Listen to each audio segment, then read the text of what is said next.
Seguimos ahora con las reflexiones y respuestas de la doctora Isel Becerra, actualmente conocida para todos ustedes, directora ejecutiva de la Asociación Colombiana de Facultades de Administración.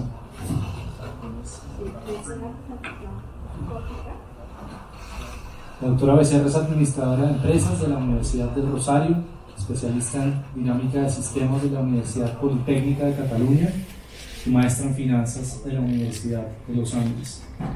Su experiencia laboral se ha desempeñado como profesora e investigadora en diferentes instituciones de educación superior, en la Universidad del Rosario, la Escuela de Ingeniería Garavito, el CESA y la Universidad de Asturias. En estas mismas instituciones ha sido directora del programa, decana y rectora. Es reconocida, por supuesto, por sus amplios aportes al mejoramiento de la Asociación Colombiana de Facultades de Administración. Doctora Becerra. Gracias. Hice una presentación para puntualizar las tres grandes preguntas que nos retaron a contestar. La primera, ¿cuáles son los desafíos de las instituciones de educación superior en Colombia de cara a las nuevas realidades de la era digital? Bueno, ya lo dijo el doctor Hernán en su presentación. Nosotros estamos abocados a una cuarta generación, a una cuarta revolución industrial que ha migrado muy rápido. Ha migrado de 1784 al 2000, a la década del 2000, a cambiarnos por completo las expectativas. Y hoy nace una serie de oportunidades nuevas desde la forma como nosotros vamos a comercializar, como vamos a tener nuestras empresas a partir de la tecnología. Tenemos una posibilidad de crecimiento económico nacional y tenemos la gran oportunidad de hacer una expansión de la educación y sobre todo en la clase media y en particular en las economías de desarrollo. Yo creo que esa es la gran bondad de la revolución y de la tecnología, y tenemos además una economía que es mucho más global, más ecológica, a través de usar mejor las energías y todo lo que tiene que ver con el medio ambiente. Esto desde luego nos trae unos retos muy grandes, porque nosotros tenemos que cambiar, y aquí hago un poquito, respondo un poco a la pregunta del doctor Serna, y sí, tenemos que reinventarnos. Sí, la universidad, como lo mostramos anterior, se quedó en la década o en el siglo de la primera revolución industrial, y nosotros no hemos evolucionado tan rápido desde la academia como ha evolucionado la tecnología y como ha evolucionado los retos de las empresas. Y eso hace que nosotros tengamos que migrar y tengamos que cambiar y tengamos que hacer que todos nuestros estudiantes tengan unas experiencias realmente de aprendizaje. Eso es cambiar nuestro modelo pedagógico y cambiar, como bien lo mencionaban esta mañana, de una educación centrada en el conocimiento, donde nosotros los profesores éramos los que teníamos el conocimiento y los que sabíamos, a hoy donde nosotros debemos ser los facilitadores. El conocimiento está en la red, está a un solo clic, y nosotros lo que debemos garantizar es el aprendizaje. Eso hace que nosotros tengamos tres momentos que abordar de la educación, y pues hay unos que son fácilmente solucionables, y es como nosotros a partir de usar la tecnología somos capaces de adecuar nuestras instituciones de educación. Tenemos mayor dificultad en adaptarnos desde lo poco que sabemos nosotros usar la tecnología a estos nuevos ambientes, y de todas maneras la política pública y la política institucional tampoco ha crecido, ha cambiado a velocidad de los cambios y de las nuevas reglamentaciones que necesitamos. Esto nos pone a nosotros también en otra situación. Ese impacto y esas nuevas tecnologías nos ponen en que vamos a tener 10 millones de nuevos trabajos que se van a implementar de ahora y que van a ser el derrotero nuestro en el 2035. Y esos son un aprendizaje automático y con una realidad virtual aumentada. Tenemos toda la tendencia en la robotización. Tenemos una amplia, muchísimo más amplia en las tecnologías robóticas, incluidos robots estacionarios, no robots de robot terrestre, los drones, tenemos la inteligencia artificial y vemos un cambio muy grande si nosotros vemos toda la información que nos da el Banco Mundial y nos da la OCDE. En el 2022 tenemos unos retos muy grandes sobre cuáles van a ser esos cambios en la educación. ¿Esto qué pasa? La aparición de la tecnología nos ha puesto en unos modelos nuevos de negocio, en donde nos piden ser mucho más económicos, ser mejores y sobre todo ser más sostenibles. Y ser más sostenibles desde todos los temas que se ha hablado hoy, desde una producción que se adapte, que sea sostenible, que se renueve permanentemente y que además también va enfocada a las individualidades. Nos piden que cuidemos mucho la salud, que seamos muy amigables con el medio ambiente y como lo mencionaban esta mañana, pues tendremos también una forma de movernos muchísimo más ecológica y más autónoma. Esto nos pone en otro reto muy grande y es qué es lo que está pasando, y aquí es donde nosotros tenemos la crisis en la educación y tenemos nuestros retos, y es qué pasa en la línea de tiempo en la última década. Entonces fíjense que las competencias que nos están pidiendo sí es diferente. Las competencias están centradas en una educación distinta, en unos modelos donde nos están pidiendo que nosotros debemos tener una capacidad analítica, tenemos que tener una capacidad de adaptación y de aprendizaje, tenemos que ser interactivos, tenemos que entender el Internet de las cosas, tenemos que tener aprendizajes móviles, y ahí es donde nosotros los docentes dejamos de pelear con la tecnología, con el móvil, con la tableta, con si abren o no abren Facebook. Se vuelven elementos y herramientas para la educación, y eso hace que nosotros hoy nos tengamos que enfocar en desarrollar unas nuevas competencias. Bien no lo ha planteado el Banco Mundial y bien no lo ha planteado la OCDE, si nosotros queremos responder a ser vigentes en la educación y que la universidad nos siga generando ese gap con lo que nos están pidiendo, pues nosotros tenemos que responder a esta nueva generación de competencias a través de la educación. Entonces, si nosotros observamos, las competencias más importantes es el desarrollo de las competencias sociales y emocionales, en donde la competencia que va a primar en el empleo de la próxima mitad del siglo es el liderazgo, pero es el liderazgo que empieza con un aprendizaje para la vida y que empieza desde el teaching and training que nosotros vemos en la educación, es decir, cómo el rol de nosotros como docente cambia, cómo nos volvemos en ese profesor que entrena, que acompaña y desarrolla todos los aprendizajes. ¿Con qué? Con dos competencias muy importantes. Debemos ser seres que nos adaptamos rápidamente al cambio y debemos ser emprendedores, pero emprendedores con el manejo de la innovación y con el manejo de la creatividad. Eso hace que nosotros tengamos que tener unas excelentes relaciones interpersonales, y no estoy yendo por la línea amarilla, para que nosotros seamos muy buenos comunicadores y muy buenos negociadores y así podamos llegar a ejercer el liderazgo. Esto viene acompañado de las segundas competencias más altas, que son las azulitas oscuras, que es también una alta comprensión desde el conocimiento. Y todo empieza desde que nosotros sepamos manejar y procesar la complejidad de la información, que nosotros sepamos usar la tecnología y sepamos buscar la información, pero sepamos seleccionarlas. Eso hace que nosotros desarrollemos un pensamiento crítico y que nuestra forma de actuar y nuestra forma de generar sea enfocados a ver el management como el project management, y de esa manera pues nosotros podemos desarrollar las competencias básicas que están sustentadas en esa investigación y en esa formación que lo hemos visto, psicohumanista. Nosotros, para poder entender, necesitamos hacer esa migración.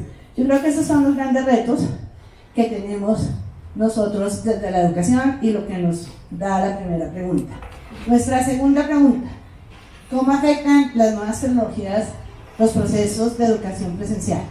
Yo acá respondo, los afecta, no solo los presenciales, sino todo lo que es educación, porque nosotros tenemos muy rápidamente que adaptarnos o nos quedamos por fuera. Y tenemos 3 momentos. Un momento que es para hacerlo ahora, y es tenemos que conocer los mercados y tenemos que analizar y conocer toda la información a través de la tecnología.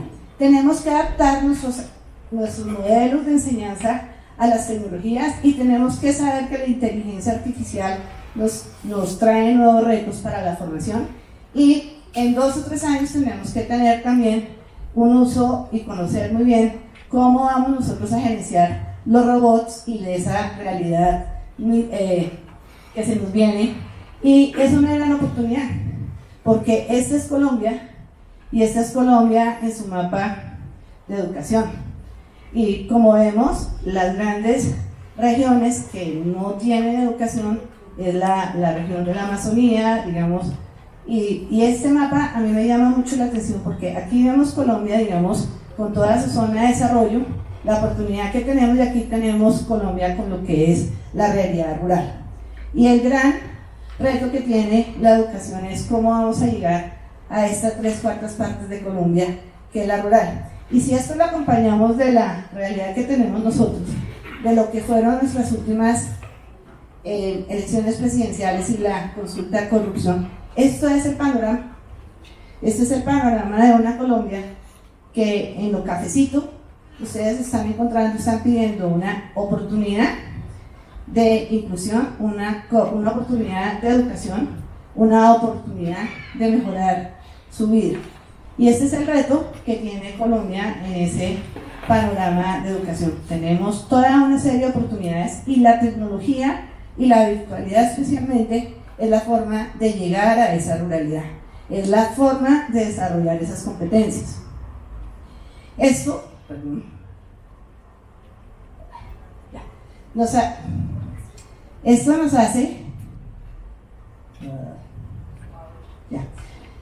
mirar que lo que nosotros veníamos haciendo para el 2022 no funciona, que hoy en el 2018, desde el año pasado, nosotros estamos empezando a trabajar sobre el desarrollo analítico, sobre la innovación, sobre cómo solucionamos problemas y cómo entendemos la complejidad, cómo tenemos aprendizajes activos, cómo empezamos a usar en la educación presencial y en la tradicional el blended, los cursos al revés y demás. Y nos dicen para el 2022, o sea, dentro de 2 años, nosotros tenemos que seguir trabajando en ese pensamiento crítico de la innovación. Tenemos que tener muchísimas más estrategias de aprendizaje y de aprendizaje activo.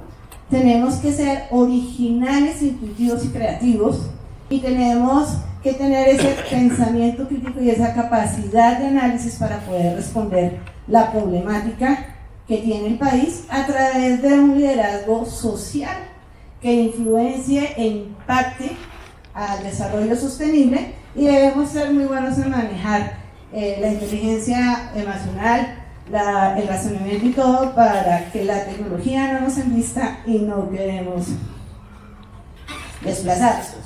Eso hace que nosotros desde la academia tengamos en el corto plazo que tener unas claras métricas de nuestros aprendizajes, y debemos rediseñar esos espacios de aprendizaje. Tenemos que tener, y ya lo mencionaba Eric y lo mencionaba también en la mañana, tenemos que tener una educación abierta, tenemos que tener una educación flexible y sobre todo una educación multidisciplinar, ¿sí? Eso hace, esa multidisciplinaridad hace que en el largo tiempo nosotros entendamos la multiculturalidad y trabajemos en un ambiente de innovación, y que seamos o sea, que trabajemos en conjunto con otras universidades y en conjunto con el sector real y colaboremos, es decir, construyamos en cooperación.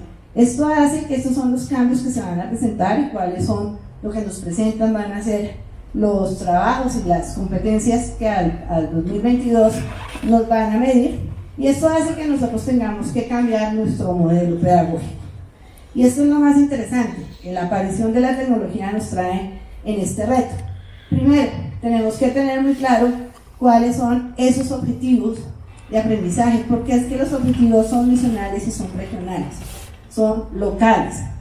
a través de esos objetivos, cómo personalizamos nosotros la educación de una manera flexible. Y ahí es donde la educación virtual tiene la gran oportunidad. Yo puedo tener la educación, mi centro, acá en Bogotá, y puedo llegar a cualquier lugar, porque yo individualizo el problema del contexto sobre el cual desarrollo mi objeto de aprendizaje. Entonces, esa es la manera como yo puedo llegar, y ese mismo me lleva a que yo defina cuál va a ser ese desarrollo de los cursos y cómo voy a evaluarlos. Entonces, fíjense que aquí hay un cambio, empieza desde cuál es mi objetivo de educación, cómo lo personalizo de acuerdo a las necesidades regionales y cómo los evalúo. Y por el otro lado me dicen, esto lo puedes hacer si usas la gamificación como una oportunidad de innovar.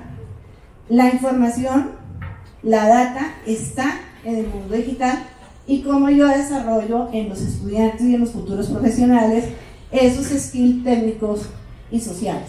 Sobre todo que eso da la oportunidad de hacia dónde va el mundo. Vamos al teletrabajo, vamos a tener que ser más autónomos, y esto implica también en un cambio en el concepto del profesor y en el estudiante. Nosotros tenemos que enseñarlos a que este tipo de modelos flexibles implica ser disciplinados, tener la capacidad de controlarse y tener la capacidad de autoevaluarse. Y desde luego tenemos que cambiar nuestro modelo de enseñanza como profesores de acuerdo al modelo de aprendizaje. Y tenemos que la clave central está en los aprendizajes para lo largo de la vida, entendiendo el sistema de educación como un sistema diverso, un sistema que debe ir para todos. ¿A través de qué? De ser mucho más creativos y aproximarnos muchísimo más a los ambientes virtuales para que nosotros podamos realmente tener esa presencia internacional. Y por el otro lado, nos están diciendo, ese aprendizaje para lo largo de la vida, use el Big Data y personalice de acuerdo a las necesidades los modelos de aprendizaje. ¿Eso a qué te lleva? A escoger muy bien los materiales de alta calidad, y a que las universidades nos vayamos más a un liderazgo de ser unas universidades digitales con una visión completamente global. Luego, eso hace que el profesor y su rol cambie. El profesor debe tener, primero, tiene que tener propósito, pasión y compromiso. Tiene que saber tener relaciones con las personas, y su impacto debe mejorar la sociedad.